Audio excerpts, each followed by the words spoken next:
శ్రీ చౌడేశ్వరి మాంత్రిక జ్యోతిష్యాలయం నంబర్ 1 వశీకరణ స్పెషలిస్ట్ కాళికాదేవి ఉపాసకులు జ్యోతిష్య పండిత్ ఎంకే శాస్త్రి గారు మీ హస్తరేఖలు ముఖ లక్షణం ఫోటో జాతకం చూసి మీ జీవిత సంపూర్ణ భవిష్యత్తు తెలుపగలరు. మీకు ఎటువంటి సమస్యలు ఉన్నా తాంత్రిక మాంత్రిక పూజలు చేసి పరిహారం చేయగలరు. స్త్రీ పురుష వశీకరణం 100% గ్యారంటీ. సెల్ 9481312761.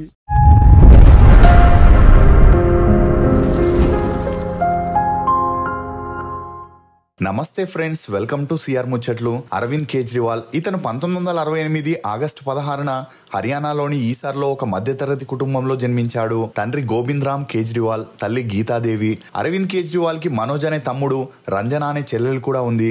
ఇక ఇతని తండ్రి ఎలక్ట్రికల్ ఇంజనీర్ గా పనిచేస్తే తల్లి హౌస్ వైఫ్ గా ఉండేది. ఇక అలా తండ్రి గవర్నమెంట్ జాబ్ లో ఉండడంతో తరచూ కొత్త కొత్త ప్లేసెస్ కి ట్రాన్స్ఫర్ అవుతుండేవారు. ఇదిలా ఉంటే ఇంట్లో పెద్ద కొడుకైన అరవింద్ కూడా తండ్రిలాగే బాగా చదివి ఇంజనీర్ అవ్వాలనుకున్నాడు. అలా తన స్కూలింగ్ ని సోనిపత్ లోని క్రిస్టియన్ మిషనరీ స్కూల్లో చదివాడు. చదువుల్లో చురుగ్గా ఉన్న అరవింద్ 1985లో ఐఐటి ఎగ్జామ్ రాయగా ఇండియాలో 563 ర్యాంక్ వచ్చింది. దీంతో ఖరగ్పూర్ లోని ఐఐటి ఇన్స్టిట్యూట్ లో మెకానికల్ ఇంజనీర్ గా జాయిన్ అయ్యాడు. అలా ఆ తర్వాత డే అండ్ నైట్ కష్టపడి చదివి 1989లో మెకానికల్ ఇంజనీర్ గా గ్రాడ్యుయేషన్ ని పూర్తి చేసి ఆ తర్వాత జంషెడ్పూర్ లోని టీసీఎస్ లో జాబ్ సంపాదించాడు. ఇక అలా అక్కడే పనిచేస్తూ ఫ్రీ టైమ్ లో సోషల్ సర్వీస్ ని కూడా చేస్తుండేవాడు. అంతేకాకుండా ఒకసారి పని నిమిత్తం కోల్కతాకి వెళ్ళినప్పుడు మదర్ తెరిసాని కలవడంతో కేజ్రీవాల్ కి ఆమెలాగే జనాలకి సేవ చేయాలనే ఇంట్రెస్ట్ పెరిగింది. ఇక అలా ఇండియా మొత్తం సేవ చేయాలంటే టీసీఎస్ లో పనిచేస్తే అవ్వదని సివిల్స్ ఎగ్జామ్ కి ప్రిపేర్ అవ్వాలని డిసైడ్ అయి తన జాబ్ కి రిజైన్ చేశాడు. ఇక అలా 1995లో సివిల్స్ ఎగ్జామ్స్ రాయగా అందులో పాస్ అయి ఇండియన్ రెవెన్యూ సర్వీస్ డిపార్ట్మెంట్ లో ఢిల్లీలో అసిస్టెంట్ కమిషనర్ గా ఇన్కమ్ ట్యాక్స్ లో జాబ్ లో జాయిన్ అయ్యాడు. ఇక అదే సమయంలో పెద్దలంతా కలిసి అరవింద్ కి 1995లో సునీత అనే అమ్మాయితో పెళ్లి జరిపించారు. అలా వీరి అన్యోన్య సంసారానికి గుర్తుగా హర్షిత అనే అమ్మాయి, పుల్కిత అనే అబ్బాయి కూడా జన్మించారు. ఇక ఆ తర్వాత ఇన్కమ్ ట్యాక్స్ డిపార్ట్మెంట్ లో పనిచేయడంతో అరవింద్ కి ఇండియాలో జరిగే అవినీతి గురించి అవగాహన వచ్చింది. ఇదే సమయంలో ఆల్ ఇండియా రేడియోలో పనిచేసి జీ న్యూస్ లో న్యూస్ రిపోర్టర్ గా పనిచేస్తున్న మనీష్ సిసోడియా కూడా ఇలాంటి కరప్షన్ పై జనాలకి అవగాహన కల్పిస్తుండేవాడు. అలా ఒకసారి అరవింద్ మనీష్ సిసోడియాని కలవడంతో ఇద్దరి ఐడియాలజీ ఒకే విధంగా ఉండడంతో వీరిద్దరికి మంచి స్నేహం పెరిగింది. ఇక ఈ కరప్షన్ వల్ల జనాలు ఎంత సఫర్ అవుతున్నారనేది తెలుసుకొని అరవింద్ మరియు సిసోడియా కలిసి 1999లో పరివర్తన అనే మూవ్మెంట్ ని స్టార్ట్ చేశారు. ఇక అలా లంచాలు తీసుకోకుండా అధికారులు జనాలకి సేవ చేయాలని విద్యుత్ ఆహార పంపిణీ విషయాలకి సంబంధించిన పోరాటాలను చేస్తూ ఢిల్లీలో నకిలీ రేషన్ కార్డ్ స్కామ్స్ ని కూడా బట్టబయలు చేశారు. ఇక అలా రోజు రోజుకి అరవింద్ కి జనాల్లో పెరిగిన క్రేజ్ ని చూసి ఇంకా జనాలకి దగ్గరవ్వాలని 2000 సంవత్సరంలో 2 ఇయర్స్ జాబ్ నుండి బ్రేక్ తీసుకొని ఢిల్లీలోని ప్రతి ఒక్క ప్లేస్ కి వెళుతూ జనాల కష్ట సుఖాలని తెలుసుకుంటుండేవాడు. అలా జనాల ప్రాబ్లమ్స్ ని తీర్చేందుకు రైట్ టు ఇన్ఫర్మేషన్ అనే మూవ్మెంట్ ని స్టార్ట్ చేసి దాని ద్వారా పనులన్నీ అయ్యేలా ధర్నాలు చేసి సాధించేవాడు. ఇక ఇదిలా ఉన్నప్పుడే 2011లో కాంగ్రెస్ పార్టీ చేసిన కరప్షన్ కి వ్యతిరేకంగా అన్నా హజారే, కిరణ్ బేడి కలిసి ధర్నా చేయబోతున్నారని తెలుసుకున్న అరవింద్ మరియు అతని టీం ఆ ధర్నాలో పాల్గొని ఇండియా ఎగెనెస్ట్ కరప్షన్ అనే ఆందోళనని చేపట్టారు. దీంతో రోజు రోజుకి అరవింద్ మీద ఢిల్లీ జనాలకి మంచి అభిప్రాయం వచ్చింది. అలా కొంతమంది అరవింద్తో ఎన్నాళ్ళని గవర్నమెంట్ కి ఎగెనెస్ట్ గానే పోరాడతారు, మీరే ఒక గవర్నమెంట్ ని ఫామ్ చేస్తే మాలాంటి జనాలకి ఈజీగా మంచి చేయొచ్చు అని చెప్పడంతో అన్నా హజారే కూడా అరవింద్ కి సపోర్ట్ చేస్తూ నీలాంటి యువ నాయకులు రాజకీయాల్లోకి వస్తే మద్యం షాపుల్ని పూర్తిగా మూసేసి ఢిల్లీని బాగా అభివృద్ధి చేయొచ్చు అని చెప్పడంతో 2012 నవంబర్ 26న ఆమ్ ఆద్మీ అనే రాజకీయ పార్టీని అరవింద్ కేజ్రీవాల్ స్థాపించి తన బెస్ట్ ఫ్రెండ్ అయిన మనీష్ సిసోడియాని రైట్ హ్యాండ్ గా జాయిన్ చేసుకున్నాడు.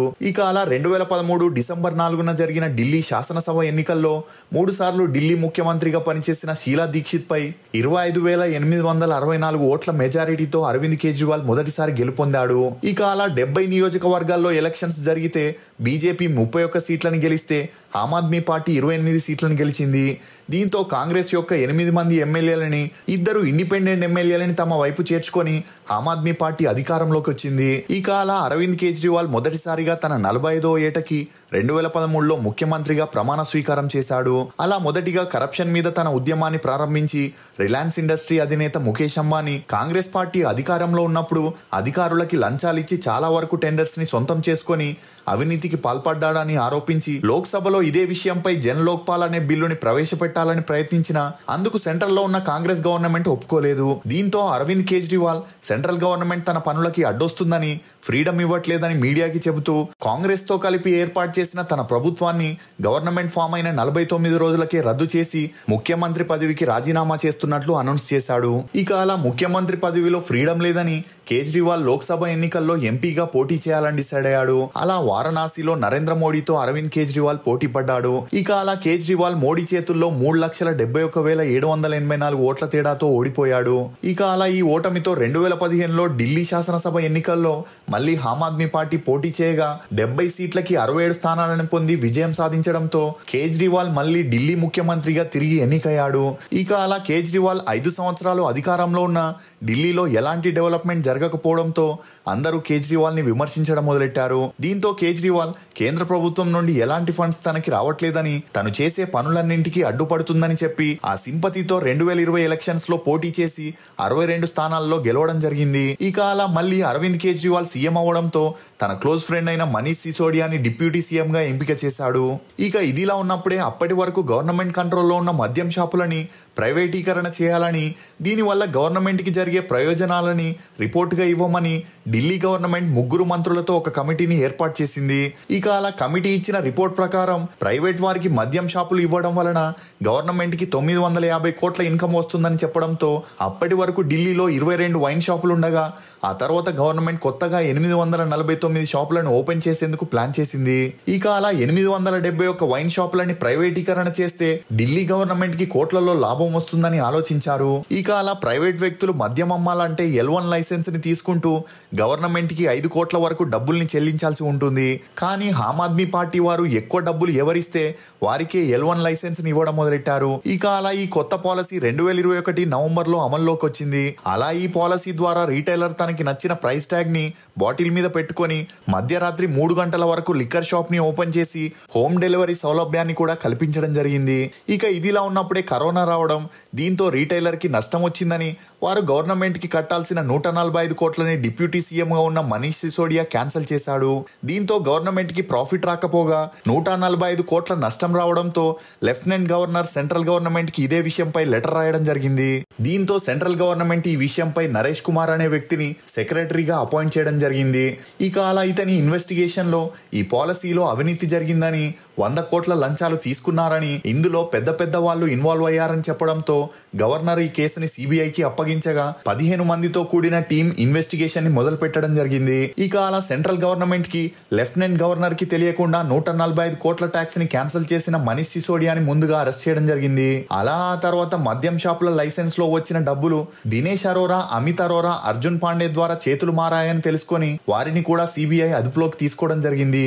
దీంతో డొంక మొత్తం కదిలి ఒక్కొక్కరి పేరు బయటికి రావడంతో పరిస్థితి చాలా ఉద్రిక్తంగా మారింది. ఇక అలా అమిత్ అరోరా ఇచ్చిన స్టేట్మెంట్ లో ఈ స్కామ్ హైదరాబాద్ లోనే స్టార్ట్ అయిందని, కల్వకుంట్ల కవిత గారి పాత్ర ఎక్కువగా ఉందని చెప్పడం జరిగింది.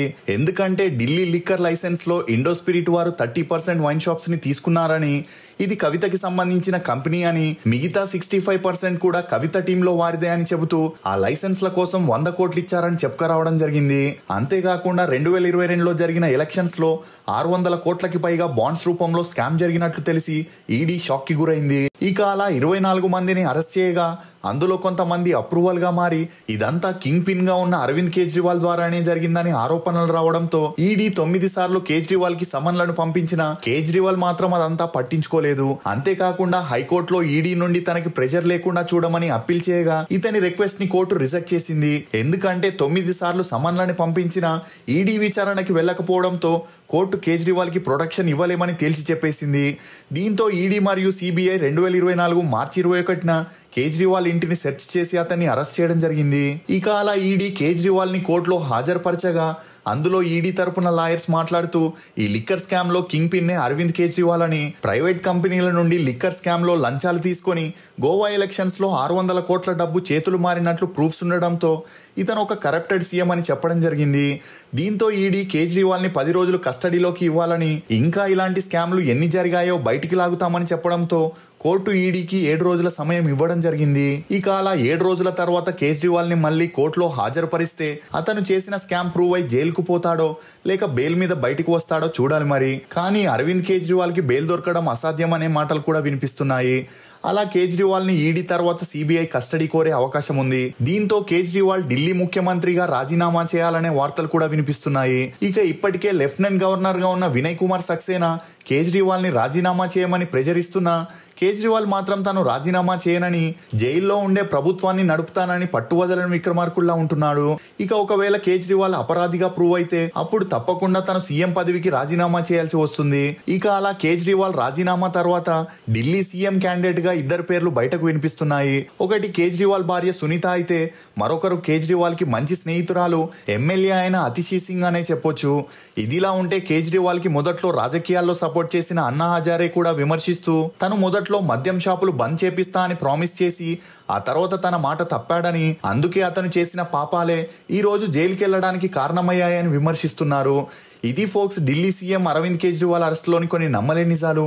ఈ వీడియో మీద మీ అభిప్రాయాన్ని కమెంట్ సెక్షన్ లో తప్పకుండా తెలియజేయండి. మేము చేసిన ఈ వీడియో మీకు నచ్చినట్లయితే ఒక లైక్ ద్వారా మీ సపోర్ట్ ని మాకు తెలియజేయండి. For more interesting videos please subscribe to CR ముచ్చట్లు. Thank you.